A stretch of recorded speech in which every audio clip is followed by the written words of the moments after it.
Our next presenter, can everyone hear me? Okay.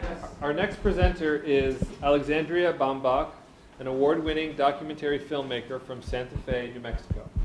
Focusing on character-driven stories, Alexandria's work challenges perceptions of cultures, issues, and ideas that usually have limited or sensationalized coverage in mainstream media.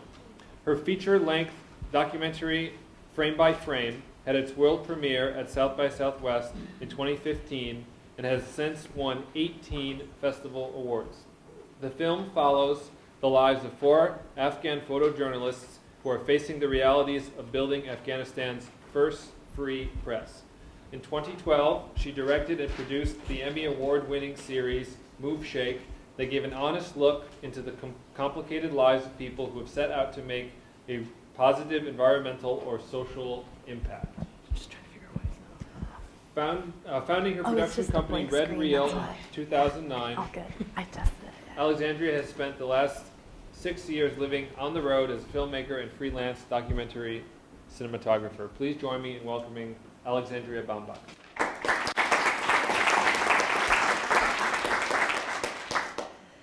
Hello, everyone. So today I'm going to be presenting the film that I made in January called Afghanistan by Choice, and this was supported by the Pulitzer Center. And then after the film, we'll talk about how I came to make it and how it went and a little bit of updates from the subjects in the film.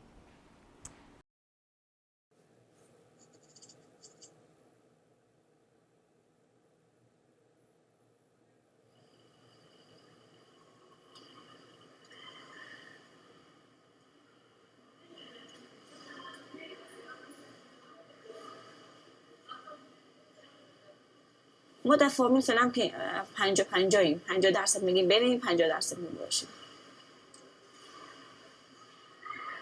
واقع بین هستم ولی گاهی وقتا که نیاز هست که به کمکی با خودشم روی پردازی هم بکنم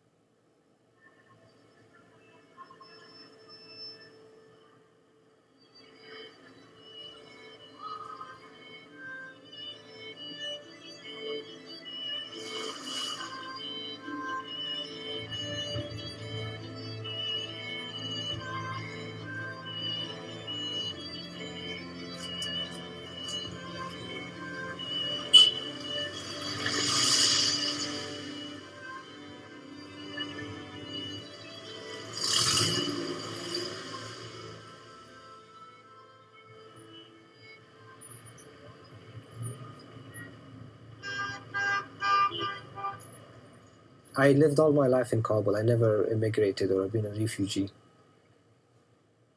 I still remember those days that there was not this huge concrete steel walls or blockades. The city had its own identity.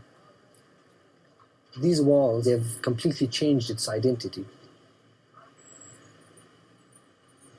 A lot of my friends have left Afghanistan. I don't blame them. They had to make a choice because of their security of their families, themselves. But I was scared to leave.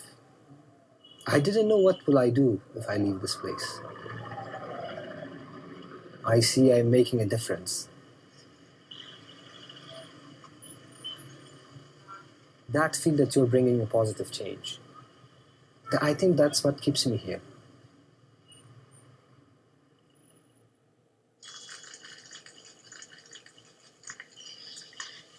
My family moved out of here 7 years ago, and I was to go with them, but I never gave up. I stayed behind. This is for you. Going to Germany, I have relatives, and they told me, "You have come all the way to Germany. Seek asylum here and stay. Why are you going back to Afghanistan?"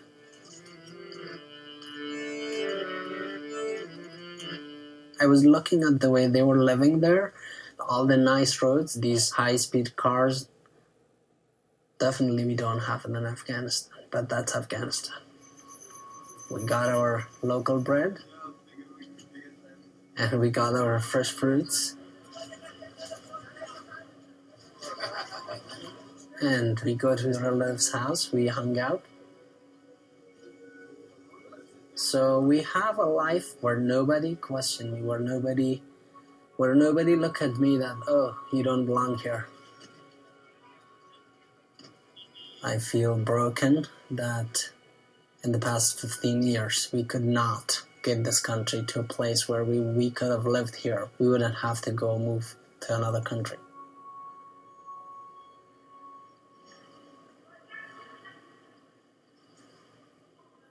وقتی که توی آب هستم روی پردازی های شروع میشه.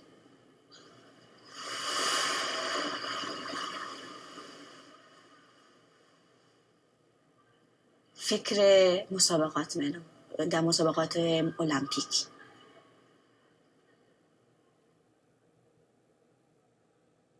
خیلی وقتی که با دوستون قسم میکنم در رابطه با آرزوهام رویاهام میخندن نگن که خیلی جسارتت بالاست. گفتم همین جسارته که دارم، همینه که تو میخوای از من بگیرده که خب نمیشه زندگی کرد. بیشتر مسلکیم در عرصه سینماست. همون برنامه‌ای که شنا تصمیم دارم که یک تیم شنای بانوان ایجاد بکنم. یعنی امیدیم، یعنی برنامه‌ای که برای خودم ایجاد کردم همینه که این 50% همینا هستن که من همینجا محکم نگه داشتم. با وجودی که انتحاری هم هست، با وجود اینکه من نمیفهمم که وقتی که من شب به سمت خانه میرم اگر از آب دریای ترکیه تا یونان برسیم خوب است، ولی بعدش چه خواهد شد؟ متوجه میشم کسایی که میرن سردرگم هستن، چون باید از صفر با شروع بکنی. زبان بلد نیستی، اگر هر چی که خوندی یا نخوندی مجبوری که مدارکات چی بکنی؟ بگم باید از بین ببری یه چیزی از صفر، مثل که تازه متولد میشی.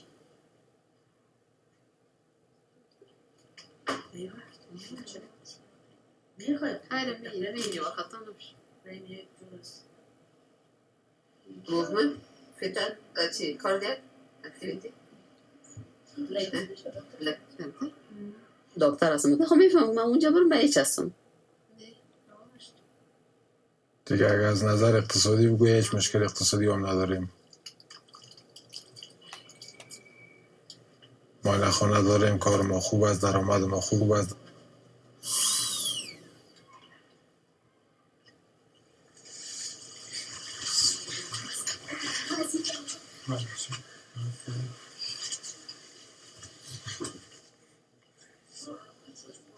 ما 5 اولاد داریم که 3 تاش دختر است، 2 تاش بچه است. آرام باشه. یه آرامش به آرام داره. بالا اون درخت است، اون درخت. ساکو تو. اون شاک رفت. شوگا رفت دیگه. شوگا رفت دیگه. میاو. رفت. چی؟ میاو. میاو کرد میاو. از بعد 2 برادر من تاریک از بین برده. 2 برادر من. صبح میبریم وظیفه، اولاد میگه پدر شب میای نمیای. این کسایی را که حالا در افغانستان میبین، این کسایی هستن که مقامترین نفر هستن که هر قسم حالت تجربه کردن. این از بعد بتر شد و روز بروز بتر شدن، خوبتر نشد. دیگه از مشکلات زیاد هست.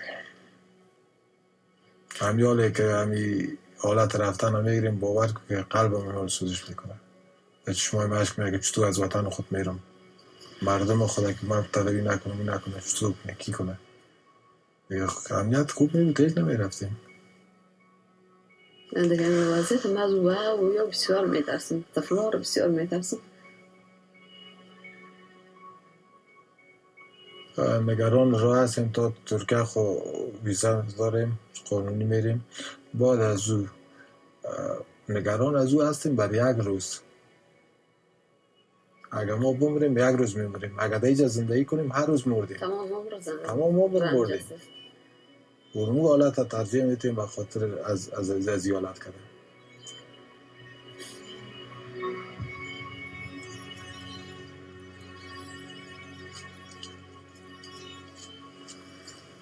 Every time that an explosion happens, that's how we feel.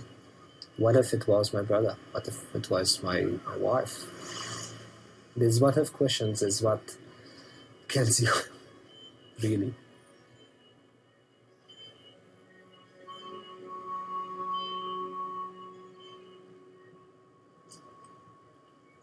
There was a lot of temptations that I leave, not only because of security, but because of so many that's going wrong, because of the corruption. I'm really fed up. I just sometimes I go at my home and I shout. I get angry, I get upset. So many things are going wrong. And sometimes I feel that I am just one person. I can't change everything. For me, it's a fight. For me, I really don't want them to win anymore. If I let them win now, it is disrespect to the lives of thousands that have died. I want to give these people the hope. I don't want that hope to die. The future is not suicide attacks, is not bombs in it. They don't belong to the future.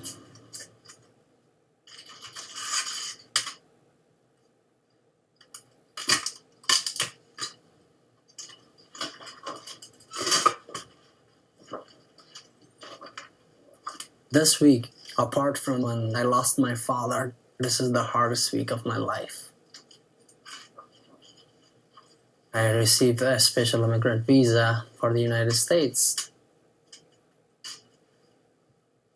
I'm thankful that this probably will save my life. But it's hard to even explain what kind of feelings, what kind of emotions I have right now. Whenever I heard from my father, motherland and the love for the country, and we would always make fun of that, and we would say, what is this motherland has given us? Civil war, moving from place to places, all these traumas and all these craziness, people are getting slaughtered, people are getting killed, and our life is in danger. Is this what the motherland does for you?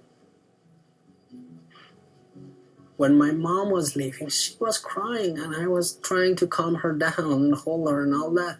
But in the back of my head, I was like, why this lady is crying? She would just tell me, you don't understand.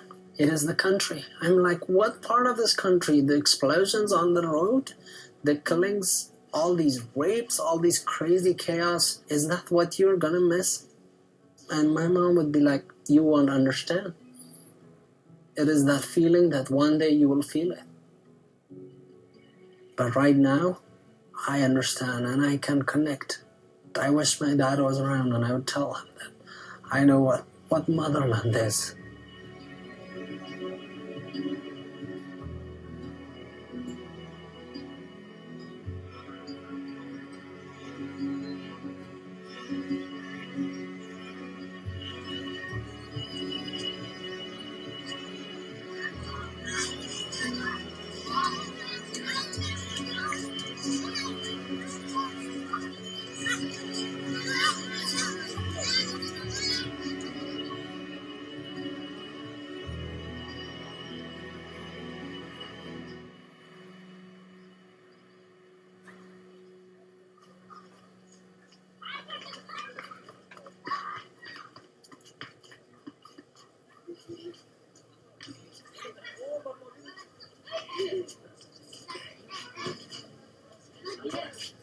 با دوستای خودم صحبت میکنم که با ما چی همکاری میکنن.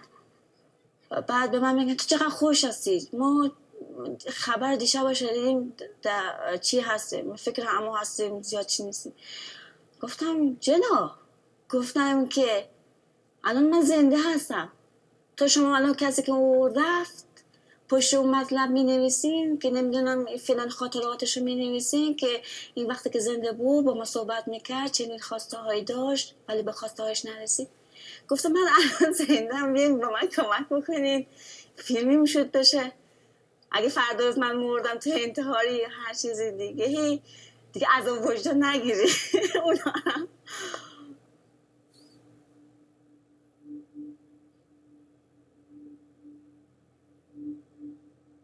چون من از اکثریت دوستایی که باشون صحبت میکنم یا نظر خواهی میکنم نظرمون ها چی هستن، من به این نتیجه رسیدم 2 حالت هستن، یا همینجا میمونن در هر حالتی، یا اینکه میگن نه ماندیم از وقت و زندگیمون، بیا یک ریسک دوم ما همونجا بکنیم.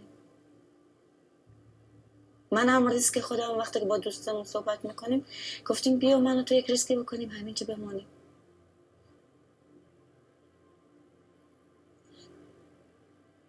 چه اتفاقی میفته؟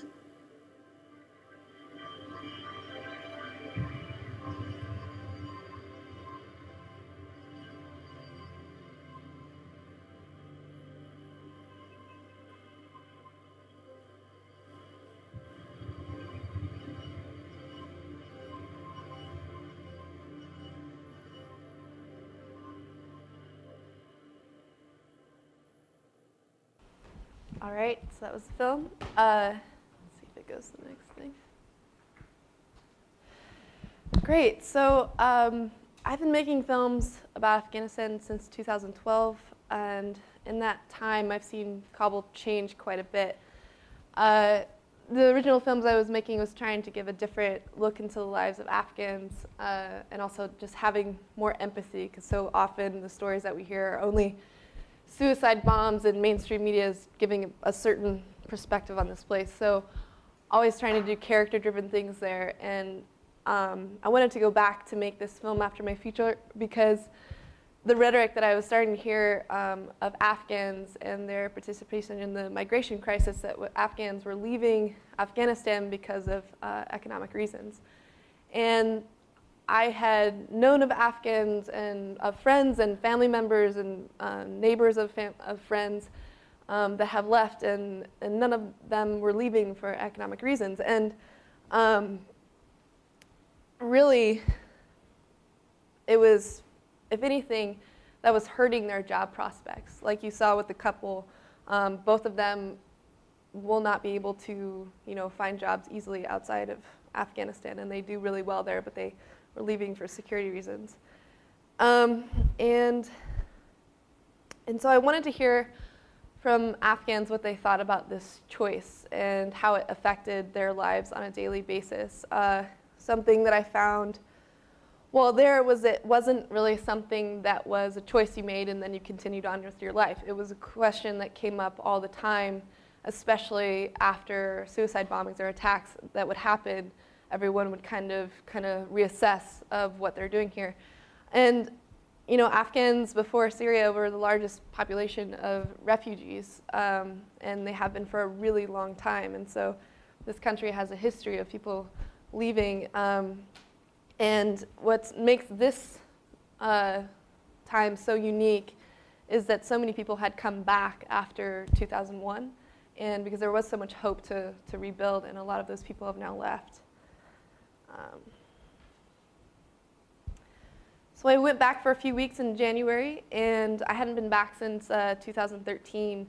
And the biggest changes that I noticed was just a general atmosphere. There were a lot more helicopters flying overhead just constantly, and I think it was because, a lot of foreign officials and Afghan officials weren't risking driving on the roads anymore. And there were so many more of these blast walls around the city. It made the entire city is like a maze. It's very difficult. Many roads are shut off because people are just adding more and more of these concrete blast walls. And right before I got there, I almost didn't go because 5 suicide bombs had happened in just the 2 weeks leading up to before I was about to go. Actually, one of the producers that was going to come with me canceled his trip a few days before we were supposed to leave. And one went off while I was there and actually killed a few friends. And it was a very somber time while I was there talking and sitting down in these conversations. And I think that helped people to to open up and really, especially Omid, he had several friends, the painter, die in that attack. And so it was a time of reflection because Kabul is not, you're not seeing it in like the images that you're seeing of Aleppo. I mean, Kabul is kind of this place that we've seen these images over and over and over again, and there's this fatigue about Afghanistan. But what's so different and scary about Afghanistan right now as far as security goes is how random the attacks are and how often. But living there, it's normal everyday life, and it feels really normal and safe until it's not. And so I think that really affects a lot of people's mentalities and psyches going forward on a day-to-day basis. So I met Arash the first night I was in Kabul, actually, and I was talking, of course, I get in late night into Kabul and immediately go to a party, and that's Kabul. It's like either feels really dangerous or you're going to a party. And met him through two of the photojournalists I filmed in my last feature-length film. And I was talking to people how I wanted to make this film and have a conversation with people who are leaving or staying and making that choice. And everyone immediately looked to Arash because he was leaving that week. And I met Arash, and he was wearing this shirt with pink flamingos on it, and I said, you have to wear that in our interview. And I was very excited because I was like, what are you doing next week? What can I film? And he's like, well, you can film me shaving off my beard. And I was like, why are you shaving off your beard? You have such a great beard. And he said he was worried to go to the United States and be harassed for being a Muslim. But the person I was shooting with was like, no, man, there's so many hipsters. Like, you're good. That's not a telltale sign of being Muslim anymore. And so unfortunately, I didn't get to film in like a really cool barbershop and have this like metaphorical beard shave off, but he got to keep his beautiful beard. So Arash is currently living in Virginia. He moved to Sacramento at first and then traveled across to Virginia. A lot of Afghans live outside of DC and in DC. And we've stayed very connected. He actually just called me and wanted to pitch me a project he wants to work on. And recently I asked the subjects for an update about what they're up to right now. And this was his response. I was going to read it to you. In the past 3 months, I've been traveling from the West Coast to the East Coast looking for a job and met lots of friendly people of different backgrounds, most of whom have been helpful and kind. Once or twice, people have looked at me and gotten up and moved seats. I guess they think I look threatening for some reason because I wasn't even speaking, so it wasn't like they knew I had an accent or spoke a foreign language. Others seemed to be negative at first, but the good thing about Americans is that you tend to ask questions, so after speaking for a bit and learning, many Afghans, including myself, immigrate to the United States on a special visa because we put our lives at risk working for the US government. And then they actually thank me and wish me luck. That was his update. Helena and I met actually at a screening at the US Embassy of my feature-length film. She came up to me in broken English and asked me to help her with her film, which hit quite a soft spot in my heart. And I was really fascinated with her that she was learning how to swim. She actually learned how to swim by watching YouTube videos. And hearing her passion about going to the Olympic Committee and demanding a swim team and just being very persistent. At one point, she was mugged in the middle of the street, and she didn't just let them take her purse. She chased after the boys, and they ended up beating her up so badly that her face was all bruised, and she ended up shaving her head in protest. So she's quite the badass. And so I'm hoping to go back to Kabul to help her make her film about the Afghan women's swim team. And this is an update from Helena. I'm free here, even if the future is not what I had imagined for myself. I know that I'm physically in danger and there's no mental safety for me here, but I can still breathe calmly, knowing that I have an identity. I'm not lost. And that was a picture one of her friends took. So Omid and I met in 2012, and sitting down with him felt pretty easy. Like I said, some pretty horrific things happened just days before we sat down to talk. And I'm actually really close with his wife as well, so it just felt like a really good conversation. The organization that he helped start is called Art Lords, and they've been doing some amazing work. A lot of their stuff is online. Many different news organizations have written about them. I really recommend looking that up, Art Lords. And Omid said this in his interview. I had to cut it for a time purpose, but I wanted to read it to you now. We are painting in a location right now that is close to the main 2 hospitals in Kabul. I had heard that every single day there are around 20 to 27 Afghan soldiers that are killed. That was only a number for me. An average of 20 to 27 Afghan soldiers get killed every day. But now that I'm painting here, every hour, every 2 hours, these ambulances come with their sirens on. And even in every ambulance is 1 or 2 soldiers, either killed or injured. And in that moment, you realize that these threats are very real. A lot of people die every day in this country, and I feel scared. I feel someday, because the roads I travel on are the roads where these explosions happen, someday it might be my turn. Maybe I was lucky in the last 11 years, and that feeling comes every day. So a big part of this film was trying to have empathy with what people are going through just mentally in this landscape. And I think that was a big part of our conversation with Omid, is just what that does to your mentality. Even though he might be doing such amazing things every day, you know, every hour he's checking in on his wife, every big noise that they hear, they're checking in on family members. So this is Wahid and his daughter, Bebe, as you saw in the film. So Reina, the doctor, his wife, her 5 children, her mother, her brother, his wife, her sister, and their child all left for Kabul, or left Kabul in February, and they had a visa to Turkey, and then they went by boat to Greece. They actually, the day that they arrived, they were sending me pictures of all the kids in life jackets, and I didn't know if it was before they got there or after they got to Greece, and so I was like frantically trying to get a hold of them. I'm like, is it over? Are you just about to go? Please don't do it. And so they're all safe, they're all fine. And recently, but Wahid actually didn't go with him, and he hasn't seen the family since. He's actually back in Kabul trying to sell the house and raise money for the family who's in Greece right now.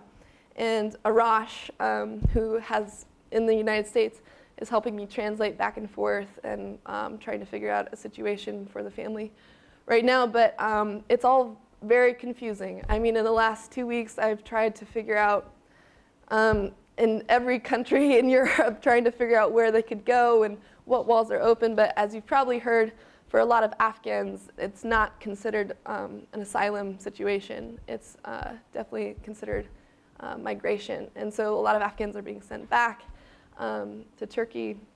And for them, it just seems like it's never an option. This is a photo that Reina sent to me of the 5 kids in Athens. And this was what she told me her update is. Or this is a quote from her update. You can guess for yourself that the border closure has only resulted in even higher prices for the human traffickers who are the ones benefiting from this. I talked to a trafficker, and he said he can take families with young children and charges 4,500 euros per child, and the children have to be trafficked with their foreign European adults, not their own parents. So I'm now stuck here, and I can't go with my 5 children. My adult sister, who left today with one of these traffickers, paid $2,700 or 2,700 euros. And yeah, I think I'll open it up to questions now. Or yeah, 10 minutes? 10 minutes for questions? Is that all right? Why is Turkey not an option for Afghanistan? That's a good question. As far as what I've heard from personal stories, it's more of just the opportunity to work and get out of the way of danger. But You know, I do know Afghans that went to Turkey, but for a lot of people, they would rather be in Afghanistan if they're just going to be in Turkey. But I'm not really sure what that is. There are about 2% of Iranian refugees in Turkey, and they don't really have. Yeah, there's not a lot of rights, and so if you're going to be a refugee, they want to get pretty far out. But yeah, yeah, no medical, nothing. Yeah, yeah. And I actually have met a lot of Afghans who went to Germany and actually went back to Afghanistan because of the situation. It was just that they couldn't get work, nothing happened. And like Omid said, he doesn't know who he would be if he left. It's an identity thing too. It's just, you know, who you've been for a really long time.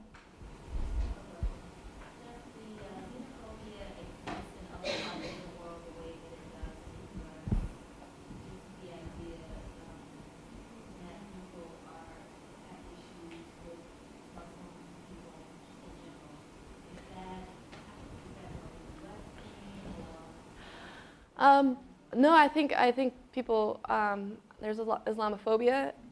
Yeah, I think that's pretty prevalent in Europe and Australia, places where people are migrating to. I think one of the next stories I want to do is actually in Australia, because a lot of Afghans have been going by boat there for a really long time.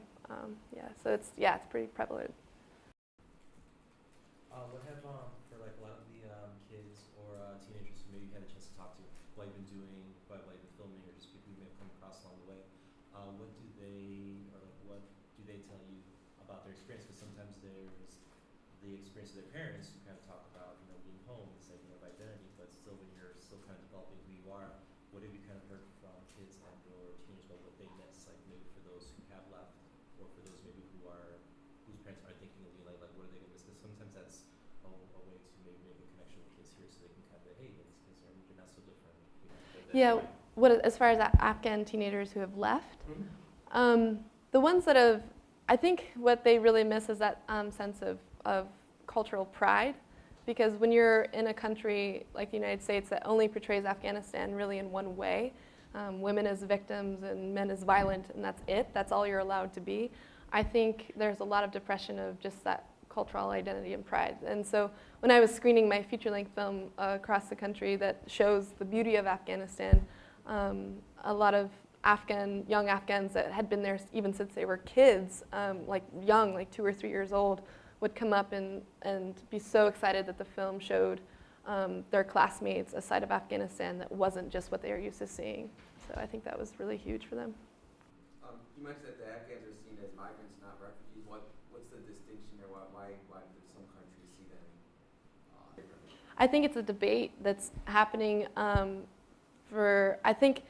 I think the source of it is a fatigue of of the war in Afghanistan. It's and people seeing the Syrian crisis as more worthy than others. I mean, there are many countries, many people migrating from many different countries for security reasons, but a very limited amount of countries that are considered worthy of asylum process. And that is, I've tried to figure out any common distinction or solid concrete definition, and I just feel like I get mixed answers no matter where I'm looking.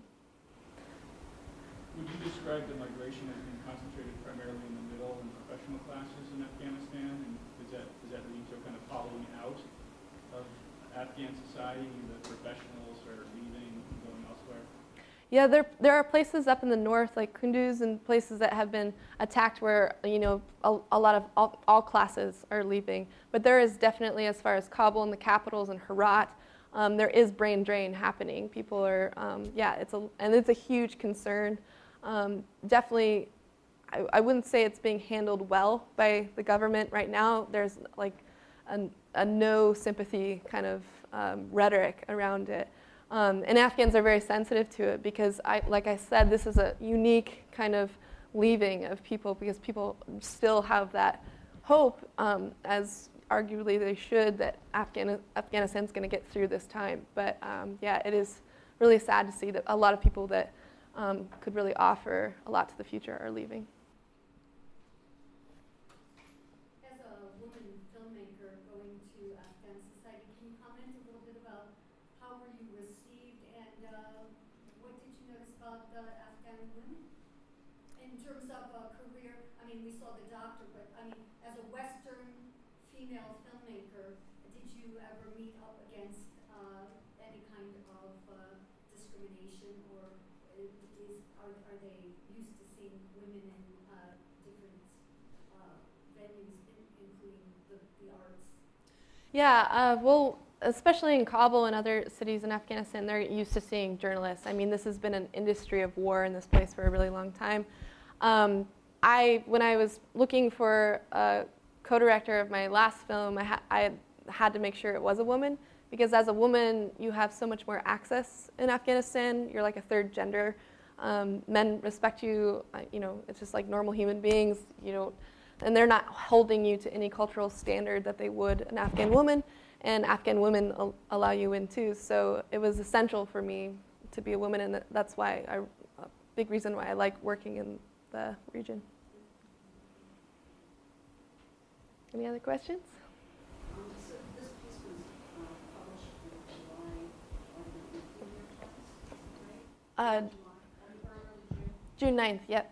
I was just curious about public commentary, like public response to your work. Was there something that really stood out to you, or something that really reinforced with your ultimate mission?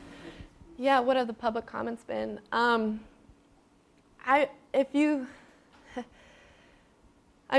you've been seeing, maybe I pay more attention to it than most, but if you've been paying attention to, Islamophobic rhetoric in the last few years, even longer than that, since 9/11, obviously that stuff comes up. People are terrified right now, and I try not to look at the comments just because there's a lot of negative stuff going on.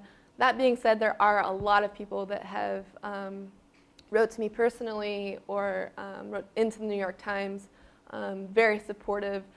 Someone wrote me from France trying to get Dr. Kodari a job in one of the small towns in France. So I try and only pay attention to the positive stuff, because I think the negative comments are so negative right now, there's nothing constructive in there. So yeah, they can be pretty nasty.